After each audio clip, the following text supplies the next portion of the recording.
CDI, GTD, GTE, CLK, GLK, GT1, ABS, BBS, alles coole Abkürzungen. Aber die coolsten 3 deutschen Buchstaben als Abkürzungen sind immer noch GTI. Und eigentlich ist das gar keine deutsche Abkürzung.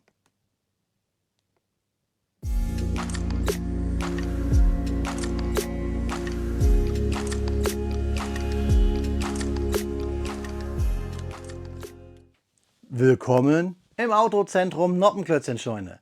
Mein Name ist Fachverkaufsberater Blockstar oder Serviceleiter Blockstar oder Kundendienstberater Blockstar, wie immer ihr es nennen wollt. Heute sprechen wir über die legendären 3 Buchstaben, die das Wort Gran Turismo Injection ergeben, nämlich hier dargestellt mit dem Kobi-Set 24358, den Volkswagen Golf GTI, Baujahr 1976 bis 1983.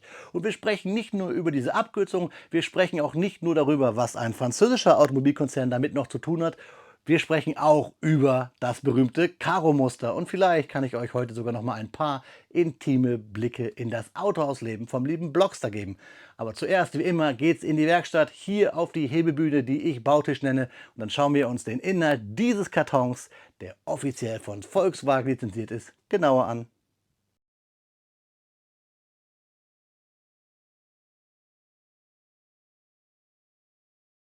Ja, Freunde, die 3 geilsten Buchstaben, wenn es um deutsche Automobiltechnik gibt, die zwar im Englisch daherkommen, aber so deutsch sind wie Volkswagen selber. Wir haben auf dem Bautisch das Kobi-Set 24358, der Volkswagen Golf GTI, gebaut von 1976 bis 1983 im Maßstab 1:12, die Executive Edition mit der natürlich VW-Lizenz. Und hier unten sehen wir es so grob angedeutet, dass wir hier einen Stand haben mit Typenschild und deswegen haben wir hier die Executive Edition, der rote Golf von Kobi, den ich hier oben gebaut habe. Ihr seht hier, wenn ihr draufklickt, meine Kobi-Playlist. Da seht ihr das Fahrzeug, den ersten Golf in der Serie von VW hier bei Kobi. Der hatte keinen Stand. Dieses Fahrzeug kommt weiß daher, hat viele Drucke, wohl aber hier einen Aufkleberbogen. So habe ich es gesehen auf der Spielwarenmesse in Nürnberg. Wir schauen mal, wie sich das hier verhält. Maßstab 1:12, großes VW-Logo und wir schauen uns nun die Rückseite an. Fakten bekommt ihr natürlich, wenn ihr den Karton hier lest oder gleich auf meine Infokarten. Da sehen wir dann auch, wie groß das Fahrzeug wird. Dürft ihr in Ruhe nachlesen. Und worauf ich mich ganz besonders freue, ist, hier kann man so ein bisschen sehen, wir haben das berühmte Karo-Muster vom Volkswagen GTI und hier hinten viele Drucke, die hatten wir beim roten Golf auch. Und was ich auch immer mag, ist diese Hologrammaufkleber, wenn Kobi eine Lizenz hat. Da ich eine große Geschichte mit VW habe, freut mich dieser Aufkleber ganz gemein. 1743 Steinchen haben wir hier. Natürlich keine Minifigur.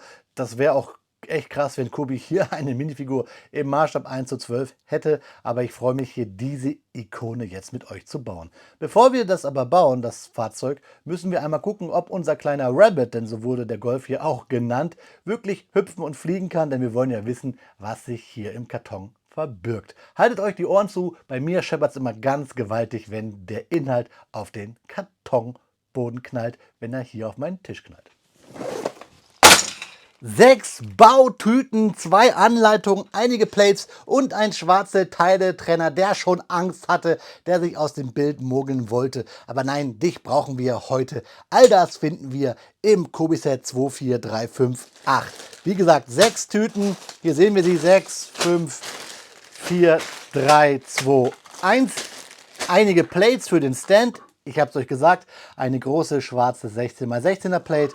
Und dann haben wir hier 4 10x16er Plates. Ich freue mich, ich mag diese Stands, die machen die Fahrzeuge edel. Und dann 2 Anleitungen, römisch 1 und römisch 2 für diese 6 Tüten. Ich mache mal ein bisschen Platz, damit ich euch die Anleitung erklären kann. Das mache ich immer gerne, denn es gibt ja auch den einen oder anderen Zuschauer, der Kobi vielleicht noch nie gebaut hat. Wichtig ist, hier seht ihr die Aufteilung: Tüten 1 bis 3 in der Anleitung römisch 1 und 4 bis 6 in der Anleitung römisch 2. Und hier seht ihr schon das Grauen, ein Stickerbogen. Das mag ich nicht. Aber ich glaube, über so viele Steine wollte Kobi nicht drucken. Wir gucken es uns an. Ich habe neulich die Tierpits von Kobi gebaut, die erste.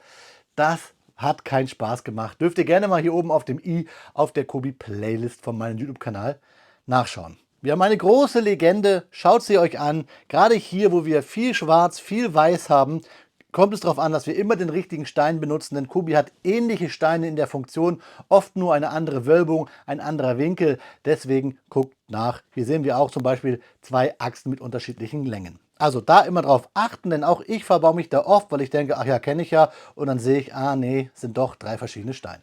Nur ein Hinweis.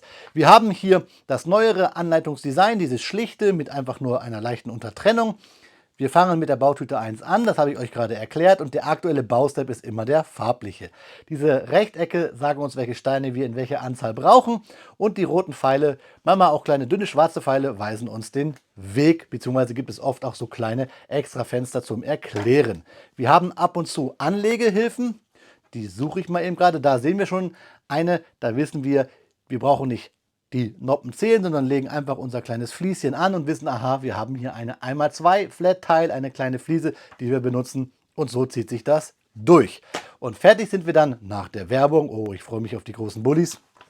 Natürlich in der Bauanleitung 2, die hat hier etwas gelitten, wahrscheinlich beim Flug gerade, wenn wir insgesamt alle Tüten gebaut haben und den Baustep, na Freunde, Trommelwirbel, den Baustep 331 fertig gebracht haben, wenn wir nämlich das Fahrzeug dann auf den Stand präsentieren. Und hier seht ihr es nochmal, wie wir die Aufkleber anzubringen haben, damit wir diesen ikonischen Streifen hinbekommen. Ich mag das nicht, denn leider halten natürlich Aufkleber, da haben wir sie, nicht so lange wie Drucke. Das ist klar. Und so ein Fahrzeug ist ja eigentlich eins für die Ewigkeit. Das baut man, stellt man ins Regal und freut sich. Und das tut immer weh, wenn irgendwann die Aufkleber anfangen, sich zu wellen. Ja, aber wir denken jetzt nicht so weit in die Zukunft. Wir denken eher an die Vergangenheit, denn wir bauen ja hier ein Retro-Auto und sind noch nicht ganz fertig mit der Erklärung der Anleitung, denn wir haben auf den letzten Seiten noch die Steine, die wir brauchen. Sollte euch ein Stein fehlen, die Nummer aufschreiben und dann bei Kobi hier auf der Service-Webseite monieren. Und auch immer wichtig, die Altersempfehlung ab 11 Jahren ist eine, glaube ich, realistische Einschätzung, ab wann man dieses Fahrzeug klemmen soll. Gott sei Dank bin ich schon über 11 so knapp und freue mich, euch jetzt hier ein paar Fakten zum Thema GTI liefern zu dürfen. Dabei viel Spaß und mir viel Spaß beim Klemmen, liebe Freunde.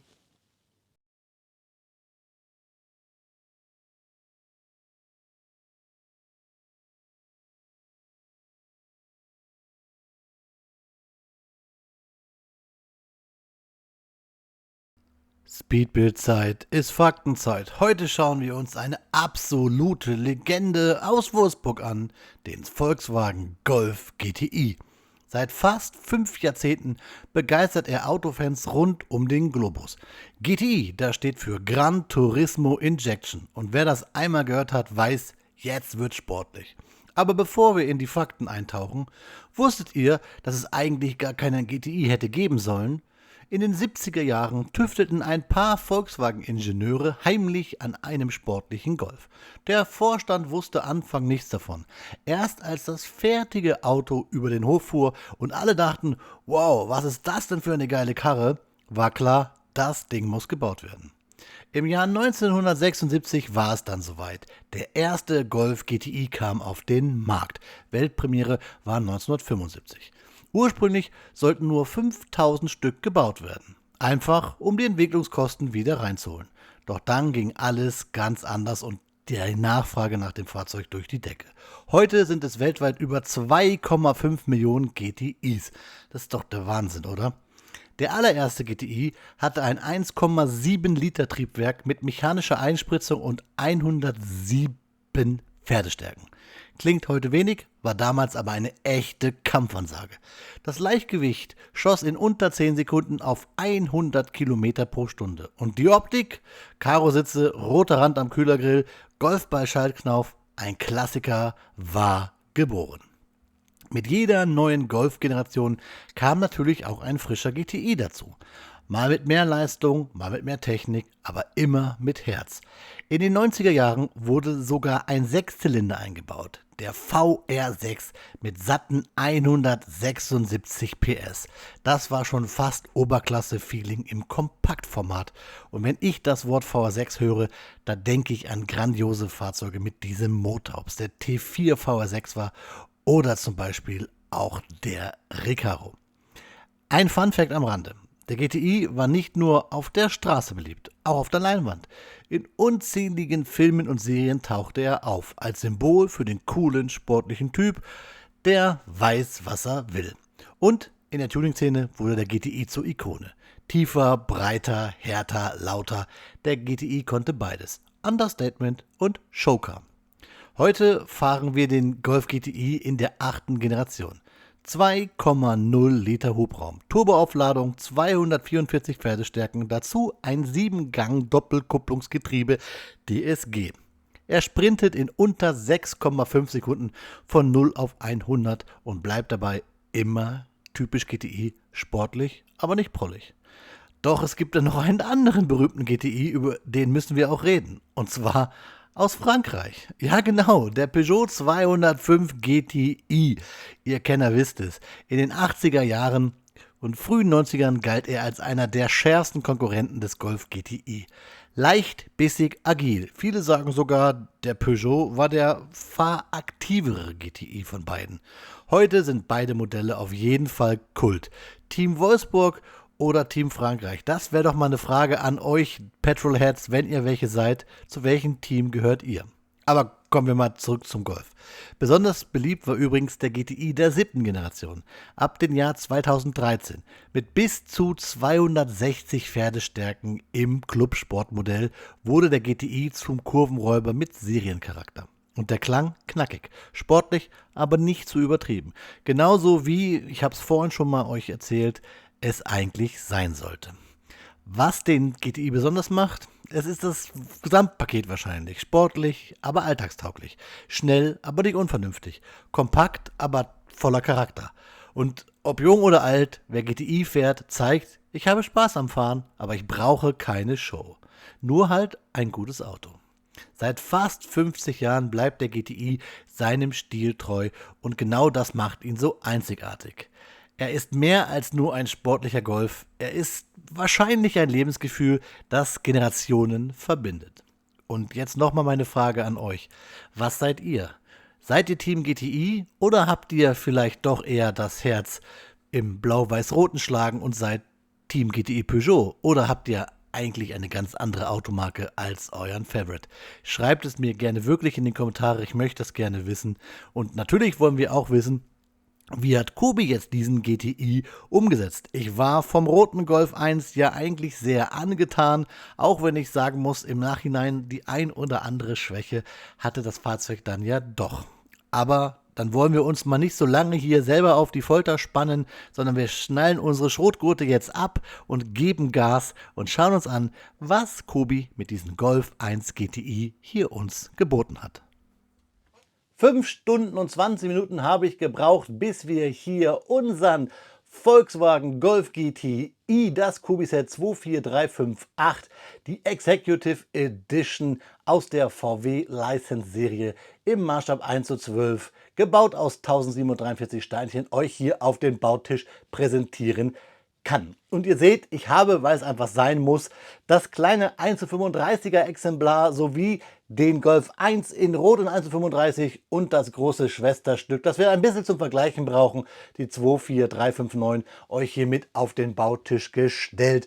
Ich habe es gerade gesagt, wir müssen ein bisschen vergleichen und ich möchte euch ein bisschen so einen Eindruck geben, damit ihr wirklich einen Einblick in diese 1:12er Serie bzw. die komplette VW-Serie bekommt von Kobi. Ich habe extra auch hier schon mal als Teaser so 3 Sets hier so ganz am Rand gepackt. Ich habe euch ja versprochen, es kommt eine Menge von VW bei Kobi. Das wissen wir, wenn wir im Katalog blättern, und auch eine Menge hier auf meinem Kanal, denn ich arbeite mein Leben lang rund um diese 2 Buchstaben.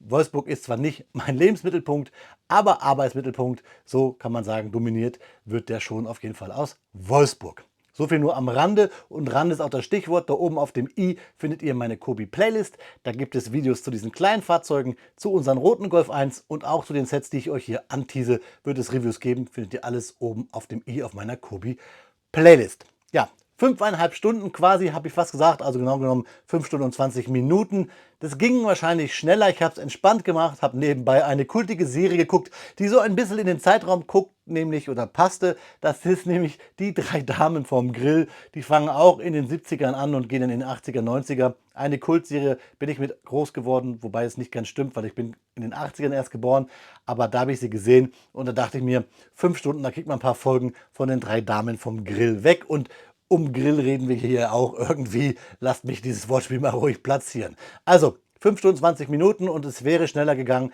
gäbe es diesen Stickerbogen nicht, über den wir gleich reden müssen. Die Executive Edition, die uns mit diesem schönen Stand, mit diesem Plateau belohnt und dem Druck auf dem Plate hier vorne, zwingt uns Sticker anzubringen, während die normale 1er Version hier in unseren schönen Rot diese Sticker nicht hat, sondern nur Drucke. Das ist echt schade. Und ihr seht vielleicht schon hier auf den ersten Blick, die Sticker habe ich trotz Hilfe von Pinzette und trotz wirklich ruhiger Hand, ich habe sogar meine Hand teilweise so genommen, nicht hinbekommen gerade anzubringen. Ich habe sie abgezogen und von dieser Folie und die Sticker haben sich gleich gedreht gefühlt wie so eine Spirelli-Nudel. Das war echt schlecht. Also nicht Pirelli Golf, sondern Spirelli-Nudel-Aufkleber. Aber das nur am Rande. Es wird leider ein bisschen rantig. Vielleicht, weil ich hier so ein bisschen dieses Thema eigentlich so mag und da ist Leidenschaft drin und dann blutet das Herz vielleicht, wenn es dann doch nicht so toll geworden ist, wie man denkt. Denn es gibt ja wirklich ein paar Schwachstellen, die ich natürlich hier auch hatte, aber vielleicht, weil es das Premieren-Set war, habe ich es hier eher so hingenommen. Hier beim GTI, da darf man eigentlich nicht diesen Fehler machen. Gucken wir uns aber jetzt noch mal ganz kurz die Beigaben an. Den schwarzen Teiletrenner, quasi der Mausschlüssel, der Kobi-Klemmer, richtig gut gewordenes Teil, dieser neue Teiletrenner, der gefällt mir. Hammer, Hammer, Hammer. Ich kann euch nur empfehlen, wenn ihr ihn nicht habt. Man kann die jetzt sogar bei Kobi bestellen. Da gibt es sogar einen, der lila ist. Sonst gibt es den noch bei vielen Militärsets von Kobi auch noch in gelb. Ja, der Stickerbogen, die Folie, die ignorieren wir jetzt gleich. Wir ignorieren sie jetzt. Drüber reden müssen wir trotzdem gleich. Und wir haben ein paar Steine über. Bügelperlen-Applikator, Bügelperlen und dann ganz viele Bolzen und hier so einen Deckel und einen Schaltknauf, falls uns der mal im Eifer des Gefechts abbricht. Über die Anleitung kann man nicht viel sagen. Das ist das neue Design, das habe ich euch beim Unboxing schon gezeigt. Ist wirklich sehr gut, führt uns diese Anleitung. Der Bau macht permanent Spaß, bis wir zu den Stickern kommen. Das ist irgendwann hier hinten, ne? Die letzte Seite da. Die Seite des Gruselns, da sehen wir auch den Stickerbogen und ja, die 24358, so heißt das Set. Ich werde den Stickerbogen mal vielleicht mir nochmal nachordern. Vielleicht geht das bei Kobi. Man kann ja mal fragen, denn gut geworden ist es nicht. Ja, also wie gesagt, die Anleitung lässt sich gut wegklemmen, gut lesbar und wirklich Bauspaß hat man bei beiden Fahrzeugen. Wirklich hier nur, ich habe es euch gesagt, wenn der Kram kommt mit dem Stickerbogen. Und vielleicht ein bisschen ist es langweilig und zieht sich dann der Stand zu bauen, weil es ist so viel schwarz und ja, ihr seht schon so viele Teile und Plates und wenn man nicht aufpasst, weil auf der Anleitung ist das ja so schön und gut, wenn der Hintergrund ausgegraut ist, aber die Plate in echt ist ja schwarz und da verliert man schon ein bisschen die Übersicht, wenn man schwarz auf schwarz drücken muss. Das ist nicht so schön. So, die Anleitung geht zur Seite, platsch, kommen in meinen Ordner, wo ich sie immer ablege. Gucken wir uns jetzt das Fahrzeug einmal an. Wir haben diesen großen Stand, der viel Platz wegnimmt. Ihr habt die Daten bekommen bei den Infokarten. Wir messen hier nichts nach, das können andere machen. Ich zeige es euch in den Infokarten immer alles, was man so sehen kann, was man brauchen muss. Die Frage ist natürlich, hat man genug Platz? Dann kann man es so ins Regal stellen. Wenn man vielleicht nur dieses Fahrzeug haben will, ist es super, perfekte Präsentationsfläche. Sonst würde ich euch empfehlen, ja, legt sie an die Seite, baut sie auseinander, Stein im Teilefundus und fertig, denn es zählt ja eigentlich nur das Fahrzeug. Und wir bekommen den GTI ja nun mal nur in der Executive Edition mit dieser Plate. Ich zeige euch kurz, wie die gebaut wurde, beziehungsweise wie man sie anbringt am Fahrzeug. Typisch Kobi hier, wir haben die Snot-on-Top-Technik. Dadurch haben wir hier querliegend Brick Modifieds und haben halt hier die Hohlräume unseres großen schwarzen Unterbodens. Und da kommt dann diese Noppen rein, diese Zapfen, die wir bauen, hier auch in diese hohlen 1x2er Bricks, die haben oben und unten halt Löcher und somit können wir halt Baurichtungsumkehr machen, setzen hier diese Kappen rein, auch noch mit kleinen Stäben und dann können wir das Fahrzeug hier gut draufsetzen. Das hält auch ziemlich gut und hier seht ihr, was ich meine, so bei Kobi immer mit den Fliesen, da hat man so ein bisschen noch Transfer Zeug drauf oder irgendetwas, damit diese Fliesen unzerkratzt wahrscheinlich aus den Formen kommen, aber ja, dadurch nehmen diese Fliesen immer sehr gerne auch ja, die Fingerabdrücke auf und wenn er jetzt genau ranzoomt, könnt ihr wahrscheinlich meinen Daumenabdruck nachstellen. Es wird immer ein bisschen, ja, sieht immer ein bisschen pekig aus, wie so Ölteppich auf Wasser. Ja, aber das nimmt man einfach so im Kauf. Man poliert das ein bisschen, vielleicht nimmt man da so Polituralkohol und dann ist es gut. Richtig schön ist hier auf jeden Fall unser Typenschild. Die Schrift finde ich ein bisschen, wirkt nicht so ganz original wie die von Volkswagen, aber da will ich nicht päpstlicher sein als der Herr Pirch, denn ich bin halt leider VW geschädigt. Ich habe es euch schon so oft gesagt, beruflich habe ich viel mit Volkswagen zu tun und ich könnte euch jetzt sogar sagen, wie die VW-Font in dem Jahr hieß bei Word oder ne, solche Schriftarten haben ja immer einen Namen, aber ich meine, es ist nicht die Originale. Sie sieht nur fast genauso aus. Ja, auf jeden Fall hier das große schwarze Präsentationsplättchen, wobei ihr seht, es sind ganz viele Plates. Zum Bauen macht das keinen Spaß, zum Präsentieren, wenn es allein im Regal steht, sicherlich oder auf dem Schreibtisch oder so oder auf dem Fernseher, wobei die Fernseher sind ja meistens heute genauso flach wie diese Plate. Ihr wisst aber, was ich meine, sonst nimmt es einfach sehr viel Platz weg. Trotzdem immer ziemlich nice, für 10 Euro mehr haben wir ja noch eine Menge Steine hier über, falls ihr es nicht aufbaut, ist doch gar nicht so verkehrt. Schauen wir uns aber jetzt das Fahrzeug an. Es gibt halt wieder das gleiche Problem, dass dieses Fahrzeug so ein bisschen eher aussieht wie ein Polo, so ein bisschen auch Derby-Vibes hat. Wenn man von vorne guckt, so, ja, dann haben wir den Golf auf jeden Fall da und so von der Seite, aber ja, alles im allen wirkt er gedrungener als der originale Golf 1. Trotzdem, die Highlights, die das Fahrzeug hat, kicken das natürlich raus.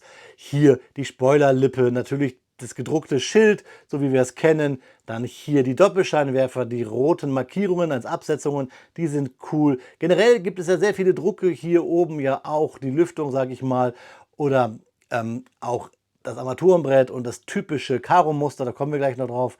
Aber hier der Stickerbogen, gruselig, der geht mir schon da ab, weil ich ihn einmal korrigieren musste. Ah, da, und da habe ich auch nicht gerade drauf bekommen. Der hier hat sich so verwunden und hier geht er auch ab. Also das ist einfach für ein Set, was 130 Euro kostet, nicht würdig. Natürlich, man sieht es durch die Bautechniken, konnte Kobi da wahrscheinlich nicht drucken, aber dann lasse ich es nur weg oder ich mache einen fake-schwarzen Zierstreifen, wie wir es hier oben auch gemacht haben. Denn wir haben ja sonst hier auch viele Kompromisse. Ihr seht schon, von vorne schön gebaut, die Blinker, die Rundung, alles cool. Wir haben hier einen riesen Formteil mit der Windschutzscheibe, auch alles cool. Und hinten dann, ja, die gebaute C-Säule, die dadurch viele Spaltmaße hat, die hier eine Kante hat, das gruselig wirkt. Und hier auch keine Scheibe. Und generell das Heck sieht einfach ein bisschen aus, als wäre ein Riese oben drauf gesprungen. Es wirkt also, als hätte ich es hier zusammengequatscht, wie so ein Matschbrötchen früher in der Grundschule. Das gefällt mir nicht. Gefallen dann tut mir natürlich wieder der Druck und auch die einigermaßen akkurat aussehenden Scheinwerfer hinten, beziehungsweise die Rückscheinwerfer. Aber ihr seht es vielleicht hier, und das auf gut Deutsch kotzt mich wirklich an, ist, dass wir hier Steine haben, die wahrscheinlich zu früh aus dem Druck rauskamen. Denn dieser rote Streifen über die Translierteile, der gedruckt ist, hat Löcher. Da ist irgendwas abgeplatzt, das ist vielleicht zu schnell draufgekommen, es hat Schattierungen. Also auch das ist richtig schrecklich. Das gefällt mir gar nicht, wenn ich da so einen Fusch bekomme. Und da sage ich mal bei Kobi Fusch, das tut mir echt leid. Die Steine werde ich bei Kobi einfach monieren. Die schicke ich den zurück. Das finde ich schade, dass ihr hier, ihr seht auch da, haben wir Löcher, haben wir Platzer.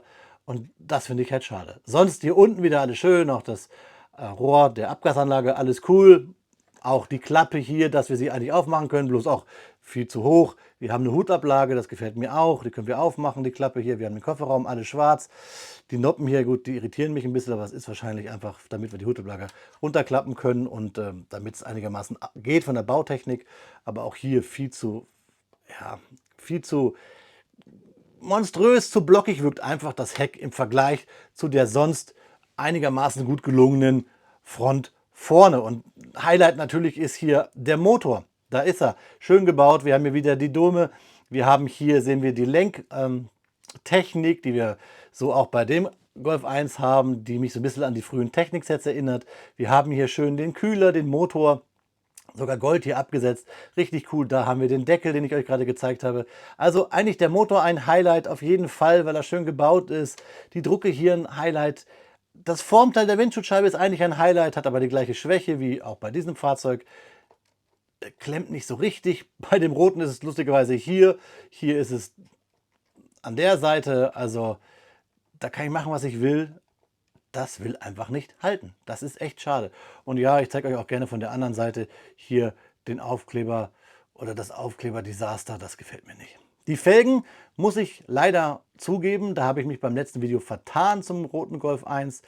Die sind die Standardfelgen von Kobi. Das sind Felgen, die wir auch beim Trabant haben, nur mit hier so ein 1x1er Plate rein, damit es ein bisschen so aussieht wie so eine ja, typische VW-Felge damals, aber ja, cooler wäre schon ATS Cup oder warum nicht diese Pirelli-Felgen, haben wir das zum den Pirelli Golf gemacht oder BBS-Felgen oder was da alles für coole Dinger gab. Einfach den Mut, andere Felgen zu machen. Ich weiß, Kobi bedient sich oft aus den Steinen, die sie schon hatten und auch, dass sie schön recyceln, dass sie Steine benutzen von Sets, die schon sehr alt sind, auch alles cool. Aber beim GTI, wo doch jeder, nicht jeder deutsche Mann, ich will es hier nicht verallgemeinern, aber jeder spürt doch beim GTI so ein gewisses Feeling und da ist dann schon schade, wenn das so daherkommt. Dann, ja klar, haben wir wieder die Mercedes-Sterne als Türgriffe, alles okay, cool, das ist das, was ich meine, dass Kobi halt hier das recycelt. Das fällt ja auch nicht auf, weil es schwarz ist, alles gut. Hier, ich weiß nicht, wie oft ich noch über die Kleber meckern soll. Und ich bin ja kein Klebermeckerer, aber hier stört es mich, weil das einfach für den Preis vielleicht ja, das nicht ausgemacht hätte, wenn man sich dann eine andere Technik hätte ausgedacht, weil ich glaube, auch 140 hätte ich bezahlt, wenn das dann durchgängig Drücke gewesen wären. Und ich in Nürnberg dachte ich noch, aha, Prototyp, das ändern die noch. Nein, leider nicht. Dann haben wir die Radkästen, ja, alles gut. Wir haben den Druck vom Tankdeckel und wieder hier die C-Säule, die aussieht wie bei einem alten Kobi-Düsenjäger, das Seitenleitwerk. Und ich kann euch das mal zeigen. Ich habe hier noch durch Zufall eine relativ ältere Mirage stehen an meinem Bautisch.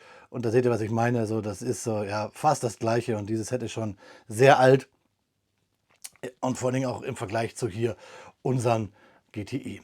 Von innen drinnen natürlich wieder klasse, wenn man jetzt so guckt, ich mache mal extra einen Finger davor, hat man die Sitze, die man verstellen kann. Wir haben das coole Karo-Muster, das typische GTI-Muster, aber dann wieder hier bautechnisch, ja, hat man weiße Bricks reingebaut in den Innenraum, der eigentlich schwarz sein soll. Das gefällt mir gar nicht. Das hat mir auch schon nicht bei dem roten Einser gefallen. Das finde ich einfach blöd.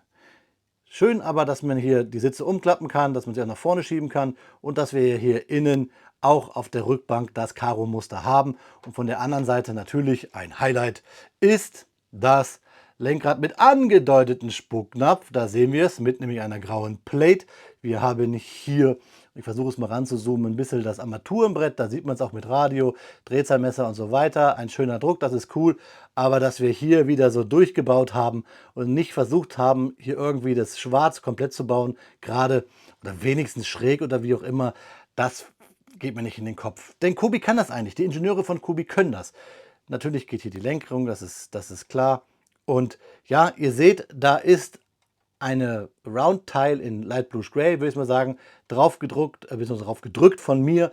Wenn man das abnimmt, hat man eine Noppe mit Loch und hätte seinen richtigen Spucknapf, wie wir das kennen vom Golf GTI. Ja, also ihr seht, ich meckere, glaube ich, hier eigentlich hauptsächlich deswegen, weil ich eigentlich so ein riesen Fan bin von dieser IP, wie man so schön sagt, neudeutsch ja, dieser VW-Lizenz jetzt bei Kobi. Und man hätte es auch richtig gut umsetzen können, hätte man hier vielleicht andere Bautechniken gewählt, hätte man die Aufkleber nicht gemacht und für mich halt ganz extrem, dass man halt hier für mich diese Transclear Steine hier richtig bedruckt hätte oder da auch eine andere Bautechnik gewählt. Ist ja keiner böse drum, wenn es anders läuft, aber dass es hier ja, so Amateurfehler gibt wie in der Lackierung, erstes Lehrjahr im Autohaus vielleicht, dass man da hier nicht abgewartet hat, bis es trocken war. Ja. Das Gute ist, Kobi hat, ups, und da fällt mir jetzt sogar hier auch nochmal hier der Schweller ab. Das spricht eigentlich jetzt nicht, der Seitenschweller nicht für die Kobi-Qualität, aber da seht ihr ja nochmal, und deswegen ist eigentlich auch ganz gut, dass mir abfällt, vielleicht ein Wink vom lieben Gott. Da seht ihr, wie wir es gebaut haben. Das meine ich mit Snot on Top Technik, dass wir hier, seht ihr auch, diese vielen kleinen, dünnen Baurichtungsumkehrsteine haben, die von oben und von unten Noppen haben und somit können wir diese schwarze Grundplatte bauen. Und jetzt klemmen wir hier halt so den Seitenschweller wieder dran. Zack, zack, zack, und dann hält das auch wieder. Und zum Abschluss sehen wir nochmal die ekligen Aufkleber. Ach so, ja, Rückspiegel da mit einem Transclear Plate, mit so einer kleinen Plate Und natürlich haben wir hier auch die Sonnenblenden links wie rechts. Das versteht sich von selbst. Und jetzt zeige ich euch noch mal ganz kurz, wie man hier auf diese Zapfen das Fahrzeug hinstellt. Ich mache es meistens so. Ich stelle es drauf und wackel so lange, bis das Fahrzeug dann, so wie jetzt, in den richtigen Zapfen gelandet ist. Ja, eigentlich hatte ich jetzt vor, so ein bisschen euch zu zeigen, die Unterschiede von den beiden Fahrzeugen. Aber ich glaube, wenn ihr einfach beide Reviews euch anguckt, dann seht ihr es auch noch mal ganz genau. Wir haben hier keinen Sticker. Wir haben natürlich hier nur die einfachen Scheinwerfer. Wir haben eine dünne Stoßstange auch bedruckt. Wir haben ein anderes Lenkrad. Wir haben nämlich so ein bisschen wirklich Standard 1er Lenkrad. Da drin sieht man es. Wir haben lustigerweise den gleichen Print für das Armaturenbrett. Und von hinten haben wir dann aber auch wieder leider die gleiche Bauweise, was die Klappe angeht, die Heckklappe und auch die Hutablage. Und sonst unterscheidet sich nicht wirklich viel von dem Fahrzeug, außer dass wir halt logischerweise auch drinnen keine Drucke haben. Schaltknauf haben beide Fahrzeuge auch, den gleichen Schalthebel. Man sieht es halt leider nicht, weil schwarz in schwarz. Ich brauche wohl, da sieht man es, da ist die Handbremse, die ist bei mir runter. Und da haben wir 3 Pedale, da. Das haben wir auch alles in dem GTI in weiß. Da sind die Bauschritte auch die gleichen. Und nochmal, ich habe jetzt viel gemeckert, aber Bauspaß hat man bei diesem Fahrzeug total. Ich bin halt Fan und ich glaube, viele da draußen sind halt auch mit diesen Fahrzeugen groß geworden. Und dann ist das halt echt schade, wenn wir halt hier zu große Stoßstangen haben, wenn der Spucknapf vielleicht nicht, man hätte doch einfach die Plate weglassen können, dann hat man den Spucknapf. Die Rückleuchten sind bei mir ein Fehler, der Aufkleber, die Felgen, ja, das sind so meine großen Kritikpunkte. Ihr bekommt aber, weil ich hier nicht so viel eigentlich renten wollte, weil das nicht mein Fall ist, hier aber wie gesagt, ist es halt, Leiden kommt von Leidenschaft. Damit ihr selber alles euch nochmal anschauen könnt und selber einordnen könnt, bekommt ihr natürlich jetzt Detailbilder. Einfach, damit ihr das alles nochmal für euch selber einordnen und gegenprüfen könnt gegen meine Aussagen. Und danach, liebe Freunde, schauen wir uns natürlich noch einmal in die Scheinwerfer, in die Augen. Ja, Freunde, wie versprochen, sofern ihr mit eurem Auto noch nicht weggefahren seid aus diesem Review, Detailbilder vom Kobi-Set 24358 vom Volkswagen Golf 1 GTI in Schwarz-Weiß aus dem Hause Kobi. Ich muss ja gestehen, das Review zum roten Golf 1, zur Kobi 24359, das ihr euch gerne anschauen dürft, ihr findet es ja, das habe ich schon erwähnt, auf der Kobi Playlist hier auf meinem YouTube-Kanal, ist etwas positiver gelaufen als dieses jetzt hier. Vielleicht war der rote Golf dadurch etwas im Review positiver, weil es der erste Kobi Golf in Maßstab 1:12 war. Jetzt hier mit dem GTI und dem Maßstab 1:12 und vor allen Dingen dem Sticker und die gleichen Fehler plus in meinen Augen die fehlerhaften Steine, also die Steine, die schlecht bedruckt waren, verstärken vielleicht hier das negative Gefühl. Ich bin ja trotzdem Fan, ich bin trotzdem Sammler, mir gefällt der GTI trotzdem gut, auch wenn er noch eigentlich mehr Schwächen hat, wenn wir an die Formen generell mal gehen, dieses Gedrungene, bin ich ja trotzdem Fan. Es sind Klemmbausteine und natürlich, ganz ehrlich, ich könnte es ja gar nicht besser machen. Klar habe ich nicht die Steine, ich habe keine Klemmbausteinfirma hinter mir, ich habe auch das Geld nicht hinter mir, ich bin ja hier kein selbstständiger YouTuber, ich mache das hier in meiner Freizeit, das ist mein privates Geld. Also ich könnte es gar nicht besser und trotzdem bin ich natürlich enttäuscht, weil es einfach immer was mit Leidenschaft zu tun hat und ich von Kobi ja auch so viel mehr und so viel Besseres und so viel Gutes gewöhnt bin. Ich möchte auch nicht undankbar sein, was Kobi da angeht, aber ich glaube, ich hätte sogar noch wirklich einen Zehner mehr bezahlt, wenn es dafür keinen Sticker gegeben hätte und vielleicht die ein oder andere Baulösung dann besser geworden wäre. Gerne dürft ihr natürlich eure Meinung in die Kommentare dazu schreiben.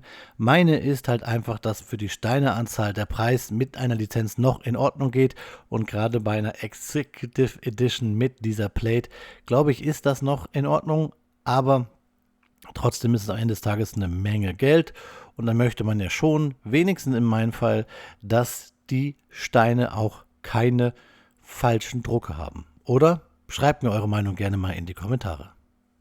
Ja, Freunde, dass das Video schneller zu Ende, als dass ich mich hier wieder beruhigt habe, schön runtergekommen bin. Denn eigentlich bin ich ja Fan dieser großen Fahrzeuge. Und hier mit VW-Lizenz sollte ich ja eigentlich glücklich sein. Ich habe trotzdem hier die ein oder anderen Bauchschmerzen. Ich muss innehalten, wenn ich das Fahrzeug sehe. Aber wie gesagt, das ist Leiden kommt von Leidenschaft und das ist das Thema, was mich halt hier verbindet. Ihr dürft gerne mal eure Leidenschaft, sofern ihr sie habt, zu VW, zu diesen klassischen Fahrzeugen gerne in die Kommentare schreiben. Ich bin ich will eigentlich nie so Rant-Videos machen. Ich will nie so schimpfen und irgendwie ist das ja trotzdem mit so das Beste, was es gibt im Maßstab 1:12 aus Klemmbausteinen. Auch dank Kobis Sondersteinen. Oh, jetzt habe ich selber so ein blödes Wort gesagt, aber durch die Steine, die Kobi halt für sich macht, um Baulösungen zu finden. Trotzdem bin ich hier ein bisschen traurig und enttäuscht und das Traurige für meinen Geldbeutel wird sein, dass ich mir jetzt natürlich noch das dritte Set im Bunde, nämlich das Golf Cabrio im Maßstab 1:12 kaufen muss einfach, um hier wirklich den besten Vergleich hinzukriegen, weil ich glaube, auf den Detailbildern, auf den Produktbildern sieht das sogar noch mal ein bisschen besser aus als diese beiden Golf-Varianten, den Golf 1 und der Golf 1 GTI. Ihr dürft mir gerne eure Meinung in die Kommentare schreiben und wenn ihr da unten runter scrollt und guckt, ich verlinke euch das Video von meinen Kumpels von der Steckkasten-Crew, eigentlich ein Lego-Kanal, ein Lego-Retro-Kanal, aber VW-Fans und die haben auch über diese Sets einmal aus der vielleicht VW-Brille, aber auf jeden Fall aus dem VW-Herzen geguckt und ihre Meinung dazu gesagt. Und die decken sich logischerweise irgendwie auch so ein bisschen mit meiner Sicht als mostly Kobi Bauer, muss man ja schon sagen. Trotzdem habe ich auch fast alle VW-Sets von Lego gebaut, denn ihr seht es ja hier, ich habe es in diesen Videos mit VW-Bezug schon oft genug erwähnt, ich will euch nicht langweilen, ich habe da eine Leidenschaft für. Und ich bin natürlich trotzdem glücklich, als Sammler dieses Set jetzt zu haben und es in mein Regal stellen zu dürfen. Ich werde gucken, ob ich noch so einen Stickerbogen kriege und über die Rückleuchten müssen wir auf jeden Fall reden. Und dann hoffen wir, dass vielleicht beim Golf Cabrio die Heckpartie und das alles dann doch vielleicht besser gelöst ist. Hoffen dürfen wir ja noch und klemmen sowieso und mehr Klemmbaustein-Reviews hier auf meinem Kanal zu dem Thema Kobi und VW tut ja auch keinen weh. Wenn ihr mich unterstützen wollt, dürft ihr natürlich gerne die Affiliate-Links in der Videobeschreibung benutzen. Da gibt es immer so einen kleinen Kickback. Oder ihr dürft direkt quasi mir Applaus virtuell mit der kleinsten Violine spenden, indem ihr einfach mal auf den Super Thanks-Button klickt. Aber kein Muss, alles für free. Ich bin ja selber schuld, dass ich so ein Sammler bin mit dieser verrückten Liebe zu VW. In diesem Sinne, Freunde, es ist natürlich ein Auto. Ich wünsche euch eine gute Fahrt. Bleibt gesund. Auf Wiederbauen. Euer Freund, der Blockster.